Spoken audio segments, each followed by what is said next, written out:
Bonjour, je vous retrouve aujourd'hui avec beaucoup de plaisir pour une nouvelle vidéo avec une thématique qui m'intéresse beaucoup, qui me tient à cœur. C'est l'hypersensibilité. Donc hypersensible, fardeau ou cadeau? On va essayer de voir ça ensemble. Donc aujourd'hui je m'intéresse à la personnalité hypersensible. Ce sont des personnes qui ont une imagination débordante, des prédispositions assez exceptionnelles pour l'enthousiasme, aussi pour le désespoir. Donc ça peut passer de j'adore ma vie, je la changerai pour rien au monde, à je voudrais être n'importe qui sauf moi. En quelques secondes, enfin minutes, voilà, on peut changer d'état d'esprit comme ça. Donc avec des grosses fluctuations émotionnelles, on y reviendra. Donc ce sont des personnes qui font preuve d'empathie extrême, qui ont une incapacité de faire semblant, donc un grand sens de la transparence, de la loyauté, un désir d'idéal, une grande impatience. En fait, tout est hyper. Toutes les réactions aux événements extérieurs, tout est amplifié. Donc amplifié par rapport à la population générale, on dirait, hein, par rapport aux personnalités qui seraient plus modérées, tempérées, peut-être plus adaptées d'ailleurs, hein, j'en sais rien, mais en tout cas, là on compare par rapport aux personnes qui vivent les choses de façon un petit peu plus linéaire, moins excessive dans les fluctuations. Chez les hypersensibles, ça déborde d'énergie. En fait, c'est une manière d'aimer la vie de façon extravertie, amplifiée. Donc d'aimer la vie et d'aimer l'autre dans une relation amoureuse. Du coup, ça peut effrayer. Ça peut effrayer l'autre qui peut être déstabilisé. On va y revenir. Les personnes hypersensibles, elles font preuve d'une grande hyperexcitabilité. Alors, qu'est-ce que l'hyperexcitabilité ? C'est quand on ne renonce à rien. Donc on veut s'investir tout le temps, dans tous les champs des possibles, au niveau de l'aventure humaine émotionnelle. On pourrait comparer ça peut-être aux hyperactifs. Donc les personnes qui sont hyperactives, elles sont souvent dans le sens des actions. Elles vont faire, elles vont agir pour remplir un peu leur journée. Et c'est un mode de fonctionnement. Pour moi, les hypersensibles, ce seraient peut-être des hyperactifs émotionnels. C'est-à-dire que c'est toujours plus, ça ne s'arrête jamais au niveau du don de soi et de l'aventure émotionnelle et sensationnelle.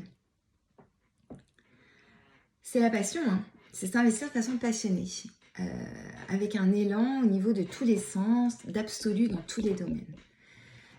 C'est tout sauf la routine et l'ennui.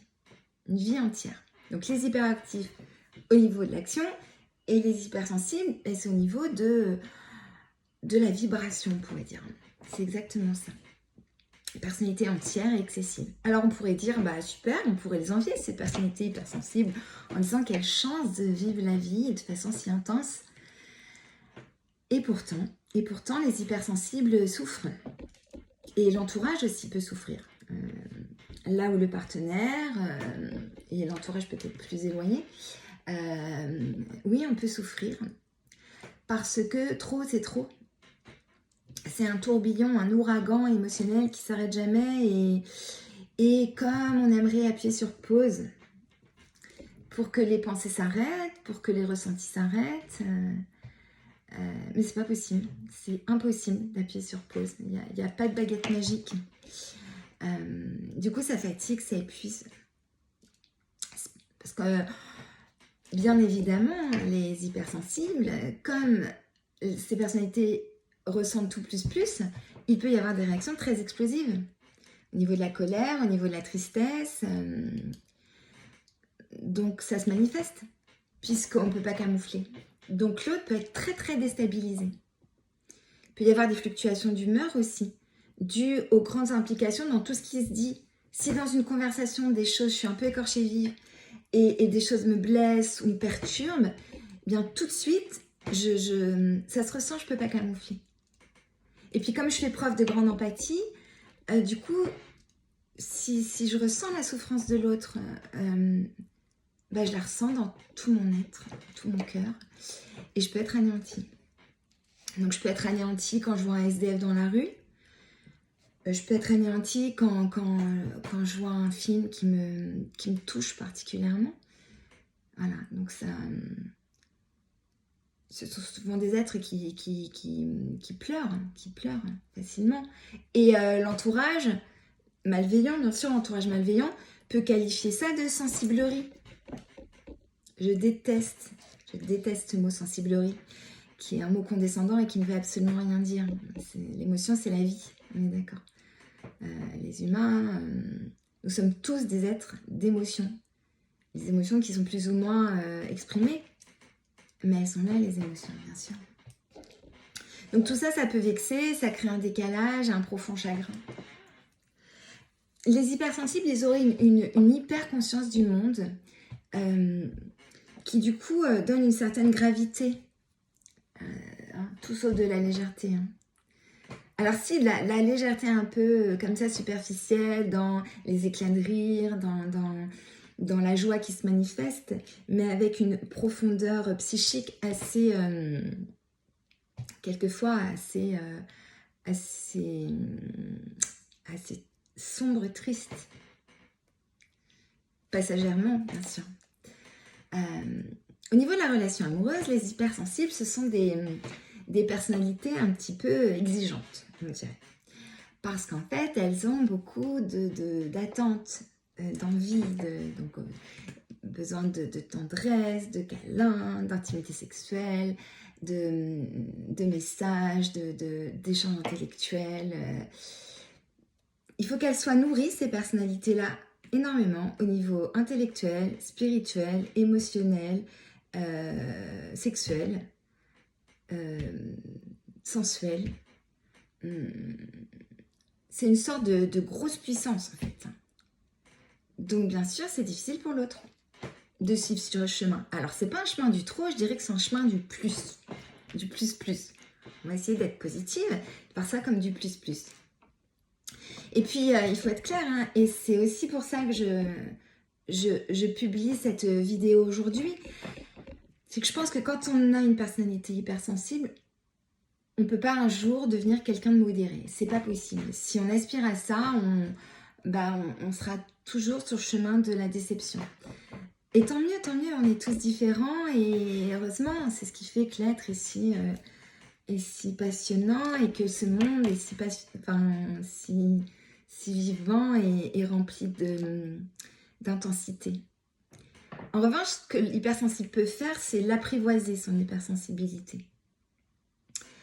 On a un tempérament, on le garde, mais on peut essayer de voir ça plus comme un super pouvoir.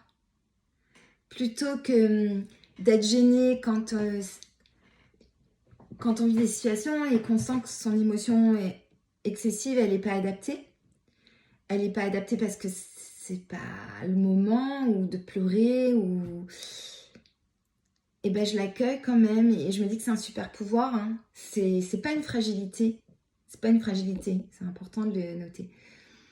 Donc c'est comme si on pouvait être connecté à un niveau très profond sur l'autre et comprendre ce que l'autre ressent ou va ressentir avant même que l'autre sache ce qu'il va ressentir ou ce qu'il ressent. Je ne sais pas si je suis très claire. Bon, en tout cas, aujourd'hui, du coup, qu'est-ce qu'on fait de ça ? Alors, quand vous êtes hyper, ça ne sert à rien de les taire, vos émotions. Elles sont là, elles font partie de vous. Donc, accueillez-les. Prenez du recul, accueillez-les, essayez de comprendre ce qui se passe à l'intérieur de vous. Qu'est-ce qui vous a touché ? À quoi ça vous ramène ? Essayez de voir un peu... essayez de voir un peu comme si vous étiez dans un film, en fait, et que vous étiez le personnage central et voir un peu ce qui se passe dans ce film, comment le personnage vit. L'hypersensible, moi j'ai une image qui me vient et que je trouve intéressante. L'hypersensible, quand il va au concert ou au ciné ou au théâtre, quand il voit un spectacle qu'il touche, qui lui donne du plaisir, qu'il touche particulièrement, mais quand ça va s'arrêter, il va pas pouvoir switcher sur autre chose, reprendre sa vraie vie aussitôt. Il faut un temps. C'est pour ça que le temps du générique au cinéma, il est important, parce que ce temps du générique, c'est un temps où on absorbe les émotions.